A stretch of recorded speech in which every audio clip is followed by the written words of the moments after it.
क्योंकि कुछ लोगों ने, युवाओं ने तो अपने आप को संतुष्ट कर लिया कि इस देश में नौकरी मिलना नामुमकिन है। लोग ठेला लगा रहे हैं, पीएचडी करने वाला बच्चा ठेला लगा रहा है, चाय के ठेले पे चाय बेच रहा है। ओके, 38 लाख से ज़्यादा मौतें हुई इस देश में, लेकिन इनके पास आंकड़े नहीं है। ये शर्म की बात है, आंकड़े नहीं है तो 18 घंटे कौन सा काम करते हैं आप बता दीजिए।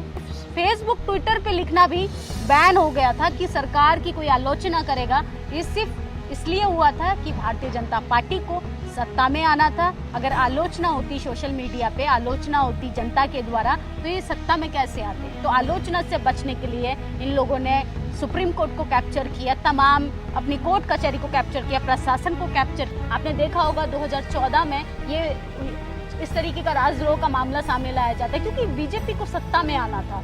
यही वो पार्टी है जिसने तिरंगे का अपमान किया था, और आज यही वही भगवा चादर पहनाकर हमारे बच्चों के भविष्य से खिलवाड़ कर रहे हैं। स्वागत है आपका नेशनल दस्तक में। आज हम बात करेंगे उन मुद्दों के बारे में जिन मुद्दों को मेन स्ट्रीम मीडिया को पूरा मेन्यू बना के परोसा गया है। मेरे साथ निधि रतन है, हम निधि से ही बात करते हैं।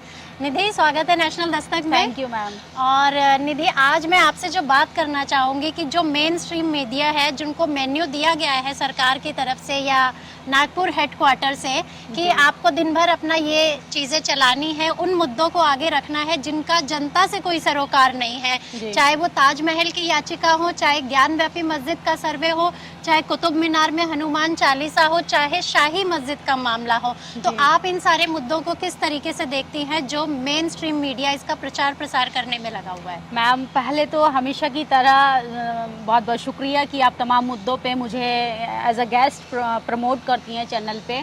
और आपका जो सवाल है, पहले मैं उस सवाल का ही आंसर देने से शुरुआत करूँगी कि आप जो सवाल करती हैं मेन स्ट्रीम मीडिया, पहले तो मैं उसको मेन स्ट्रीम मीडिया मानती नहीं हूँ, क्योंकि मेन स्ट्रीम मीडिया का काम होता है भयावह भ्रष्टाचार की खबरें जनता को पहुंचाना, हित में काम करना। लेकिन पिछले कुछ दशकों में, कुछ हम 7 साल की बात करें तो क्या हो रहा है 2014 से लेके आज से क्या हो रहा है 2022 तक, कि भारत की जनता के खिलाफ काम किया जा रहा है। मीडिया जो है वो कहीं ना कहीं अपने मुद्दे से भटक गई है, पत्रकारिता खत्म हो गई है। सिर्फ उनकी कलम वही लिखती है जो पैसे और पूंजीपति करने के लिए कहते हैं, और वही चीज़ें हमारे देश में हो रही हैं।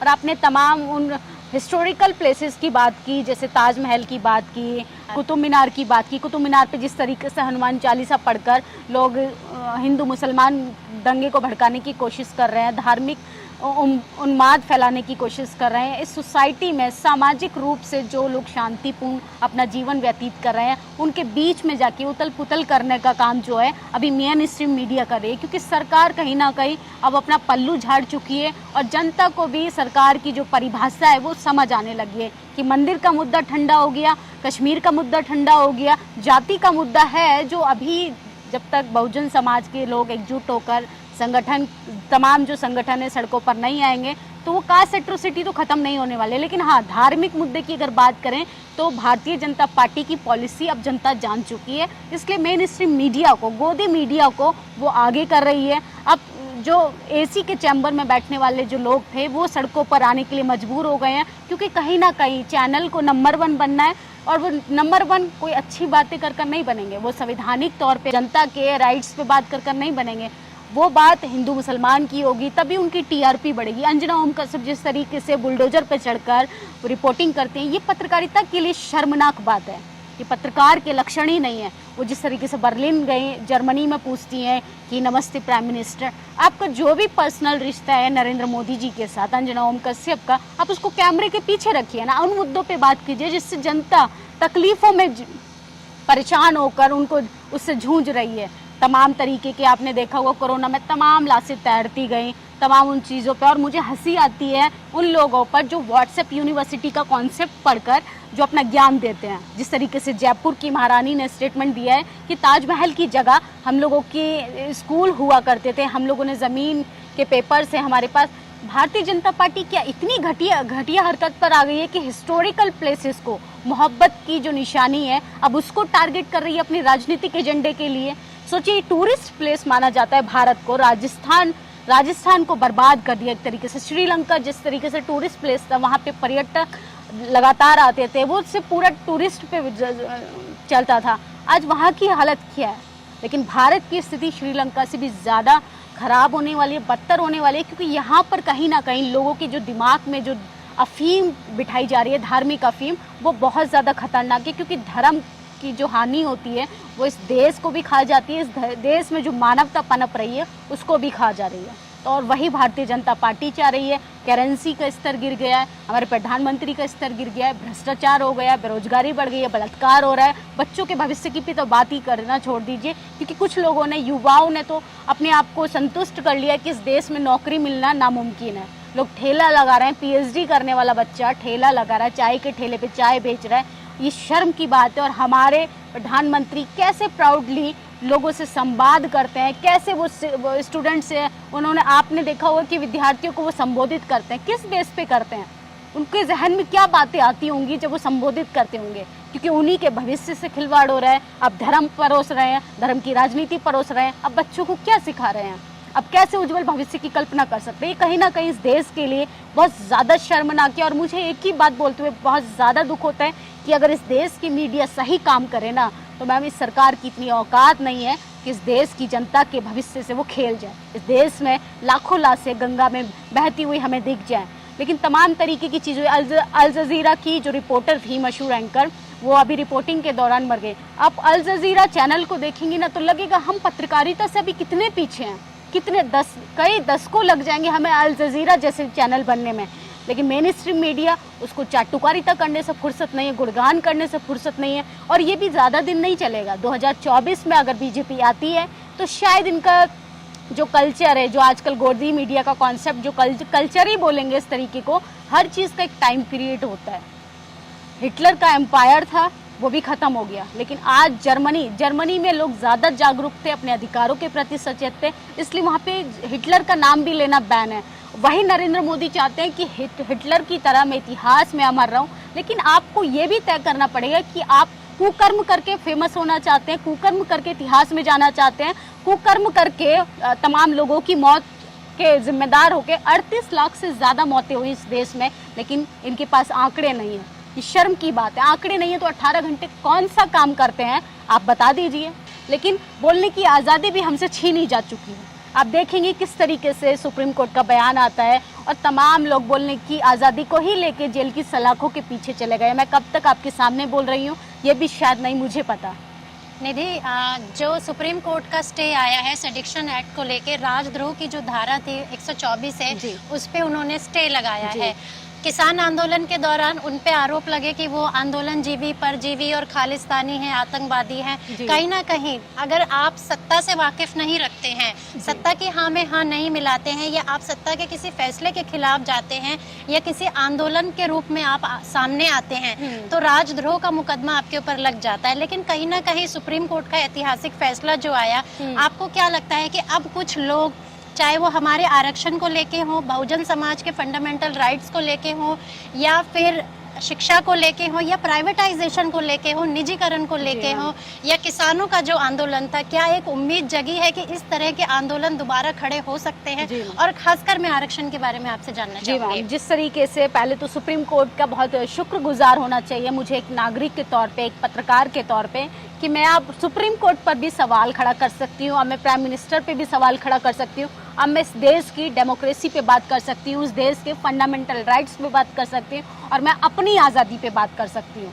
लेकिन ये बहुत देर कर दी है, सुप्रीम कोर्ट ने शायद संज्ञान लेने में बहुत देरी कर दी है, क्योंकि 500-600 से ज़्यादा लोगों की अरेस्टिंग हुई, जेल की सलाखों के पीछे भेजा गया। तमाम उन लोगों की बात करें, सोशल एक्टिविस्ट की बात करें, वो सोचिए उनकी गलती क्या थी, इस सरकार से सवाल करना।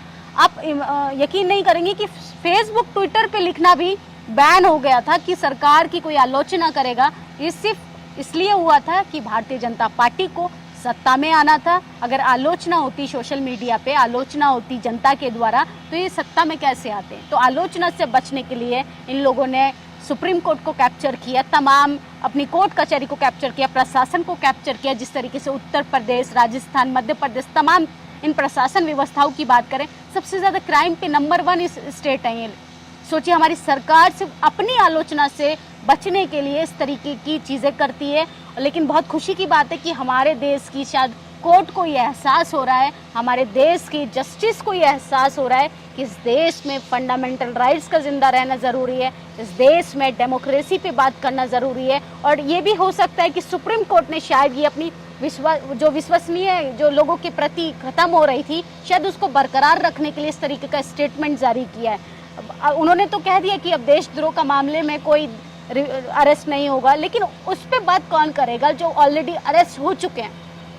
सिर्फ 6 लोगों को उसमें दोषी पाया गया, लेकिन 144 लोगों को याचिका दायर की गई खाली, और 600 से ज़्यादा लोगों को अरेस्ट किया गया। उन पे बात कौन करेगा? किसानों की तमाम किसानों पर गाड़ियां चलवाई जा रही, उन पे बात कौन करेगा? उनका क्रिमिनल तो अब वीआईपी जैसे उनको ट्रीट कर रहे हैं, उनके लिए 36 प्रकार के भोजन परोस कर जेल में भिजवा रहे हैं। तो ये इस देश की जनता के लिए कुछ नहीं है, सिर्फ ये सुप्रीम कोर्ट के इस तरीके के स्टेटमेंट लाए जाएंगे और ये मुद्दों से भटकाने के लिए कहीं ना कहीं शायद सुप्रीम कोर्ट भी सरकार जो कहती है, सुप्रीम कोर्ट भी वही स्टेटमेंट जारी करती है। आपने देखा होगा 2014 में ये इस तरीके का राजद्रोह का मामला सामने लाया जाता है, क्योंकि बीजेपी को सत्ता में आना था। सत्ता में आने के लिए ये उन सब चीज़ों को हटाने की कोशिश करेंगे जो उनसे सवाल करेगा, जो उनसे महंगाई पे बात करेगा, निजीकरण पे बात करेगा, जो उनकी आलोचना करेगा, जो उनसे पूछेगा भाई आप धर्म की राजनीति क्यों कर रहे हैं इस देश में।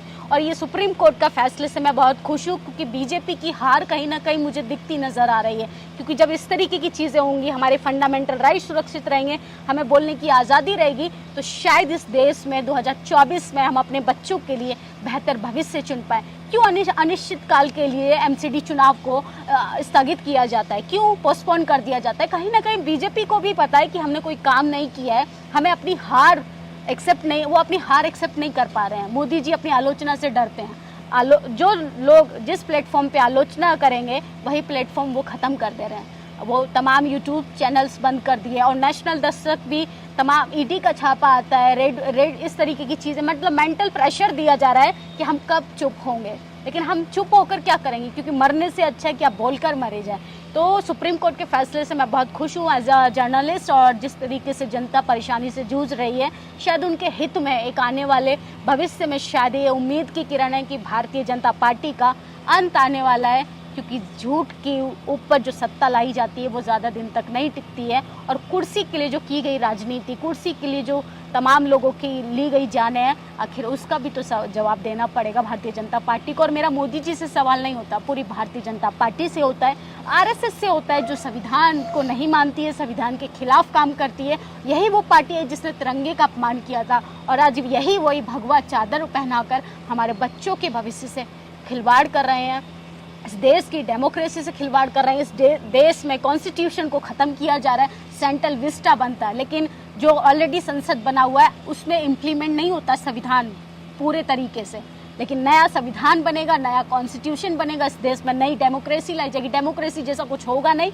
आप कह सकते कि मनुस्मृति लागू की जाएगी, जिसमें महिलाओं के लिए पर्दा होगा, और हक अधिकारों की बात तो दूर करने की बात है, गले में हांडी पीछे झाड़ू वाला समय आपके लिए आने वाला है। लेकिन सुप्रीम कोर्ट ने ये पहल की, शायद जस्टिस पे, इंसान का एक कानून पे एक भरोसा रहेगा अगर सुप्रीम कोर्ट इस स्टेटमेंट पे अगर कायम करती है। अभी तो तीन हफ्ते का उन्होंने समय दिया है कि जुलाई तक समय दिया है कि आपको इस पे स्टेटमेंट देना पड़ेगा, आगे बातचीत करनी पड़ेगी। लेकिन सुप्रीम कोर्ट और तमाम वो जस्टिस की जो बात करते हैं, लॉयर्स, जजेस, जो जस्टिस ऑफ इंडिया है, मेरा उनसे एक सवाल है कि उस पे कब बात होगी जो एक्चुअल में इस देश के मुद्दे हैं, उस पे कब बात होगी जो ये सरकार भटकाने की कोशिश कर रही है। किसानों की मौत का बदला कौन लेगी, तमाम सैनिकों के साथ जिस तरीके की बदसलूकी हुई, उनके अधिकारों को ख़त्म किया जा रहा है, उस पर सवाल कौन करेगा। कोरोना की महामारी में तमाम 38 लाख से ज़्यादा मौतें हो गई, उस पर कौन बात करेगा। इस पर भी बात होनी चाहिए, इस पर भी संज्ञान लेना चाहिए। आखिर इस पर भी कहते हैं ना, इन्वेस्टिगेशन होनी चाहिए, क्योंकि ये भी हमारे देश का ही पार्ट है। क्योंकि राजद्रोह का मामला कहीं ना कहीं इन सब मुद्दों को उठाने के लिए ही लगाया गया था। वो कोई नई बात नहीं बोल रहे थे, वो मोदी जी को पर्सनल तौर पे कोई गाली नहीं दे रहे थे, वो इस देश के हित में ही बोल रहे थे, वो इस देश की डेमोक्रेसी पे ही बात कर रहे थे। इस देश में जो हो रहा है, बर्बरता जो हो रही है, महिलाओं का बलात्कार हो रहा है, आए दिन उनके कपड़े खोले जा रहे हैं, जिस तरीके से अधिकारों का हनन हो रहा है, शिक्षा पे बात नहीं कर सकते आप, सरकार से सवाल नहीं करते, उनके मंत्रियों से कोई सवाल नहीं कर सकते, आपको रातों रात उठा लिया जाएगा। अगर आप शेड्यूल कास्ट से आते हैं तो आप एक तो न्याय की उम्मीद छोड़ दीजिए, आपको तो न्याय भी नहीं मिलेगा और आपकी बात भी नहीं सुनी जाएगी, क्योंकि ना आपके साथ मीडिया है, ना प्रशासन व्यवस्था है। और सरकार अगर हमारे साथ होती तो तमाम इस देश की ये जो तस्वीर आपको दिखाई दे रही है हिंदू मुसलमान करती हुई, तमाम मीडिया चैनल्स की आप हेडलाइंस पढ़ेंगे तो आपको खुद से नफरत होने लगेगी कि आखिर हम कैसे देश में जी रहे हैं, हमें घुटन होने लगेगी क्या, क्योंकि पल पल जो दम तोड़ती हुई मानवता है, दम तोड़ता हुआ लोकतंत्र है इस देश का, वो कहीं ना कहीं बहुत खतरे में आ चुका है। श्रीलंका होने से हमें बचाना पड़ेगा अपने भारत को, क्योंकि भारत की जब तस्वीर बर्बाद होगी, ये भारत जो है ये किसी अच्छे उज्जवल भविष्य पे नहीं ख़त्म होगा, ये एक सिसकी पे ख़त्म होगा। और वो सिसकी इतनी खतरनाक होगी कि इस देश में सांस लेना बहुत दूर की बात, हम अपने लिए एक आवाज़ नहीं उठा पाएंगे, हम रो नहीं पाएंगे, हम हंस नहीं पाएंगे। वहाँ की जनता तो समय रहते भूख, क्योंकि बात भूख पर आई है, बात रोटी पर आई है, बात पेट पर आई है, इसलिए वो जनता सरकार को सड़कों पर दौड़ा रही है। लेकिन यहाँ की जनता अभी धर्म की ठेकेदार बनकर बैठी है, धर्म बचा रही है, हिंदुत्व राष्ट्र बना रही है और हिंदू चादर ओढ़कर सो रही है और अपने आने वाली पीढ़ियों के भविष्य के साथ खिलवाड़ कर रही है। और सरकार आपको जो आईना दिखा रही है, जो सपने दिखा रही है, उसके पीछे सिर्फ खाली थाली है, घंटा है और इसके अलावा आपके लिए कुछ नहीं है। निधि, मेरा अगला सवाल आपसे ये है कि अखिलेश यादव काफ़ी एक्टिव पॉलिटिक्स कर रहे हैं इस टाइम पे, जो उनके पिछले टर्म में नहीं देखा गया था। कहीं ना कहीं उनको भी समझ आ गया है कि अब मुझे सड़कों पे उतरना पड़ेगा, कहीं ना कहीं मुझे आगे आना पड़ेगा और जनता के मुद्दों को उठाना पड़ेगा, तभी अगली बार अपना कोई भविष्य देख सकते हैं। जिस तरीके से वो ललितपुर गए, चंदौली गए। और अगर हम अखिलेश जी के साथ साथ हम तेजस्वी यादव जी की बात करें तो तेजस्वी यादव जी 3000 किलोमीटर की पद यात्रा कर रहे हैं बिहार से दिल्ली तक की जातीय जनगणना को लेके। तो आप इस पहल को किस तरीके से देखती हैं कि ये पहल मतलब कोई एक बहुत बड़े बदलाव का संकेत है? जी मैम, जिस तरीके से आपने बैक टू बैक सवाल पूछे, मीडिया पे सवाल पूछा, यहाँ की न्यायालयों पे सवाल पूछा, सुप्रीम कोर्ट पे सवाल पूछा, अब आपने सवाल पूछा है कि जो ST/SC माइनॉरिटी के रिप्रेजेंटेटिव नेता हैं उन पर सवाल किया कि वो घर से निकलकर अब सड़कों पर आ चुके हैं। लेकिन देर सवेरी सही उनको ये एहसास हो रहा है कि हमें जनता के बीच में जाना पड़ेगा, क्योंकि OBC कम्युनिटी अकेले सत्ता में नहीं आ सकती है, मुस्लिम कम्युनिटी अकेले सत्ता में नहीं आ सकती, सबको शेड्यूल कास्ट भी अकेले सत्ता में नहीं आ सकती है। हाँ, वो सत्ता में आ सकते हैं सिर्फ हिंदू बनकर, वो भी भारतीय जनता पार्टी के लिए, लेकिन अपने हक अधिकारों के लिए, जस्टिस के लिए उन्हें सड़कों पे एकजुट होना पड़ेगा। आइडियोलॉजी के साथ एक साथ आना पड़ेगा। जिस तरीके से आपने देखा अडवाणी जी 1990 में रथ यात्रा निकाल रहे थे, तब सोशल जस्टिस की लड़ाई कौन लड़ रहा था? लालू जी लड़ रहे थे। सोचिए, उन्हीं के बेटे अब जनगणना के लिए पैदल आ रहे हैं। 3000 किलोमीटर की पदयात्रा उन्होंने तय की है कि जनगणना 2024 से पहले होगी। और अमित शाह का इस पर स्टेटमेंट आता है कि हम 2025 में जातीय जनगणना कराएंगे। वो इसलिए स्टेटमेंट दिया क्योंकि उनको 24 का इलेक्शन जीतना है। 24 से पहले उनको जातीय जनगणना कराने में क्या दिक्कत है? क्योंकि कहीं ना कहीं उनको पता है कि हिंदुत्व नाम पे जो हम राजनीति कर रहे हैं वो खत्म हो जाएगी। हिंदू के नाम पे जो हम लगातार लोगों को जो बांट रहे हैं वो कहीं ना कहीं हम फेल हो जाएंगे, हमारी आइडियोलॉजी फेल हो जाएगी, RSS खत्म हो जाएगा। क्योंकि RSS जो जिंदा है वो हिंदू, तमाम हिंदू की आइडियोलॉजी पे, तमाम इस तरीके की जिन बातों का सर ना पैर, अभी ताजमहल को ही ले लीजिए आप, इस तरीके का बेतुका बयान जब ऐसे लोगों का आता है, इस तरीके के मतलब हिस्ट्री को ही खारिज कर दे रहे हैं, इतिहास को ही खारिज कर दे रहे हैं, तो पहले उन्हें रिसर्च करना चाहिए, कॉलेज यूनिवर्सिटी जाना चाहिए। क्योंकि जब अनपढ़ व्यक्ति हमारे देश की हिस्ट्री बताता है ना, आज की स्थिति क्या हो गई है, स्कूल कॉलेज तो इन लोगों ने बंद कर दिया है, यूनिवर्सिटी बंद कर दिया है, सोशल मीडिया पे लिखने की आज़ादी खत्म कर दी है। तो ये लोग सिर्फ उन्हीं चीज़ों को अपना इतिहास समझने लगे हैं जो हमें दिखाया जा रहा है IT सेल के द्वारा। भारतीय जनता पार्टी की जो IT सेल है वो हमारे सामने जो ज्ञान परोस रही है, जनता उसी को अपना इतिहास समझ रही है। और ये सिर्फ भारतीय जनता पार्टी का सिर्फ चाल है, क्योंकि कहीं ना कहीं इतिहास को ख़त्म करना चाहती है। जब लोगों को इतिहास ही नहीं पता होगा तो इतिहास बनाएंगे क्या, लड़ेंगे क्या, बोलेंगे क्या, खाएंगे क्या और पिएंगे क्या? आपने सवाल किया अखिलेश यादव पे, तो अखिलेश यादव को अब जो उत्तर प्रदेश का जो चुनाव हुआ, उनको रियलाइज़ हुआ कि बिना शेड्यूल कास्ट के जस्टिस की लड़ाई नहीं लड़ी जा सकती।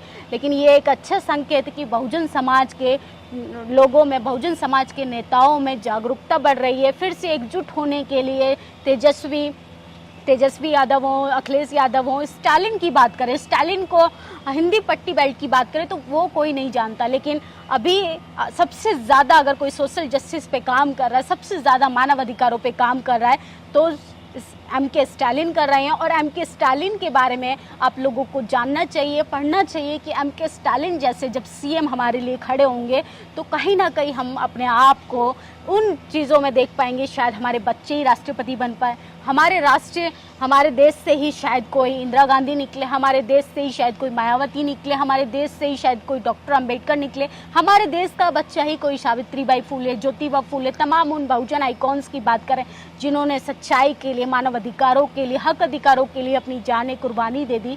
शायद वो बच्चे बन पाएँ, लेकिन वो तभी बन पाएंगे जब बहुजन नेता एक साथ होंगे। या अखिलेश यादव सिर्फ अपने आप में राजनीति करके वो अपनी सत्ता में नहीं आ सकते, उनको एकजुट होना पड़ेगा। चाहे तमाम राज्यों की बात करें, तमाम राज्यों के बहुजन लीडर्स को एकजुट होना पड़ेगा, यूनाइट होना पड़ेगा, तब जाके हम शायद तानाशाह सरकार के खिलाफ आवाज़ उठा पाएँ, तानाशाह सरकार के षड्यंत्र के जाल से अपने बच्चों को, अपनी जनता को, अपने लोकतंत्र को, अपने कॉन्स्टिट्यूशन को, अपने मानव अधिकार को शायद ख़त्म होने से बचा पाए। जी, थैंक यू निधि, हमसे बात करने के लिए, आपने अपनी राय रखी। तो ये थी हमारे साथ निधि रतन, इन्होंने अपनी राय रखी तमाम उन मुद्दों के बारे में, चाहे वो भारतीय जनता पार्टी का मेन्यू हो मेन स्ट्रीम मीडिया के लिए, चाहे वो अखिलेश जी की एक्टिव पॉलिटिक्स हो या तेजस्वी जी की पदयात्रा हो जातीय जनगणना के लिए। निधि ने अपनी ये भी बात रखी कि अमित शाह जी ने कहा है कि जातीय जनगणना 2025 में होगी। कहीं ना कहीं भारतीय जनता पार्टी जातीय जनगणना से बहुत डरती है, बाबा साहब से भी बहुत डरती थी, भीमराव साहब के, अंबेडकर साहब के संविधान से भी बहुत डरती थी। तो कहीं ना कहीं बहुजन समाज के लीडर्स को एक साथ आना चाहिए और जातीय जनगणना की मांग को और तेज़ी से उठाना चाहिए। निधि, आप आखिरी बात हमारे दर्शकों को क्या कहना चाहेंगी, खासकर जातीय जनगणना के बारे में? उस बारे मैम यही बोलना चाहूँगी जातीय जनगणना को लेके बहुजन समाज के लिए, क्योंकि कहीं ना कहीं मैं भी बहुजन समाज से आती हूँ और बहुजन समाज की जो स्थिति है, जो मैंने दर्द महसूस किया है, वो बहुत ही भयानक रही है। चाहे हम पानी के पीने के संघर्ष को लेके करें, चाहे हम मानव अधिकारों को लेके बोलें। मैं अपनी लाइन से बात ख़त्म करना चाहूँगी, ना शब व रोज़ बदले हैं, ना हाल अच्छा है, किस बहरहम ने कहा कि ये साल अच्छा है। साल बदलते रहेंगे, सरकारें बदलती रहेंगी, लेकिन बहुजन की जो दशा है मैम, वो दशा जो है वो दुर्दशा में तब्दील होती जा रही है। तमाम राज्यों से इस तरीके की खबरें आती हैं और जब मैं ग्राउंड में होती हूँ तो मेरी रोंगटे खड़े करने वाली खबरें आती हैं कि आज भी 21वीं सदी में हमारे बहुजन समाज की ये दशा है। यहाँ पे गाय की इज्जत है लेकिन बहुजन समाज की व्यक्ति की नहीं। यहाँ पे अगर आप रेप पीड़ित है, बहुजन समाज से आती है, तो आपके लिए तो न्याय भी नहीं है। आपके न्याय करने वाले ही रक्षक ही भक्षक बन जाएंगे। बस मैं यही कहना चाहूँगी कि बहुजन समाज को जातीय जनगणना तभी हो पाएगी जब आप शिक्षित हो पाएंगे, और शिक्षित हो पाएंगे तभी आप अपने आप को, अपने आने वाली पीढ़ियों का चयन कर पाएंगे कि हमें हिंदू बने रहना। हिंदू जैसा कोई तथ्य नहीं है हिस्ट्री के अकॉर्डिंग, बस ये आरएसएस का बनाया हुआ एक, कह सकते हैं कि ये एक ऐसी प्रणाली है जो जनता को, मानव अधिकारों को ख़त्म कर रही है, समाज में सिर्फ हिंसा पैदा कर रही है। हिंदू जैसा कुछ नहीं, सनातन एक धर्म था लेकिन हिंदू जैसा कुछ नहीं था, तो सिर्फ हिंदू के नाम पे लोगों को बांट रही है।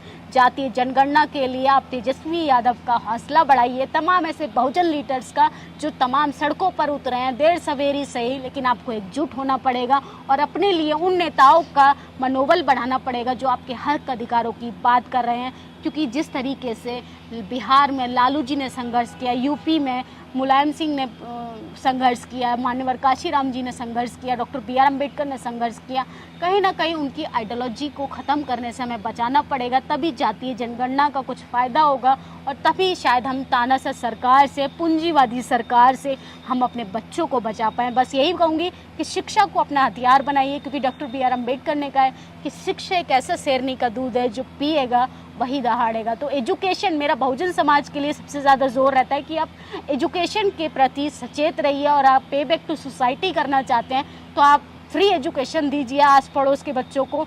जो लोग स्कूल नहीं जा पा रहे हैं उनको पढ़ाइए, उनको जागरूक कीजिए, क्योंकि आप किसी को अगर जागरूक करते हैं तो आप सिर्फ एक सोसाइटी को नहीं, पूरे देश को, उस कॉन्स्टिट्यूशन को, उस इतिहास को ज़िंदा करते हैं जिसको भारतीय जनता पार्टी ने ख़त्म कर दिया।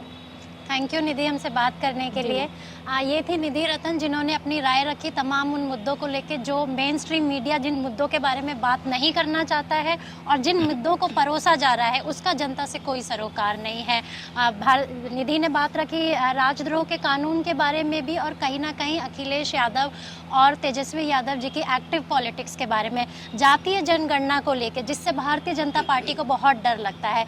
कहीं ना कहीं जिसकी जितनी संख्या उसकी उतनी हिस्से हिस्सेदारी, इस मुहिम को बहुत तेज करने की ज़रूरत है। आपको हमारी बातचीत कैसी लगी, आप अपनी प्रतिक्रियाएं ज़रूर दें। Thank you so much. National Dastak की आपसे गुजारिश है कि अगर इसको बचाना चाहते हैं तो नेशनल दस्तक को सब्सक्राइब करने के लिए रेड कलर के सब्सक्राइब बटन को दबाएं, फिर बेल आइकन की घंटी दबाएं।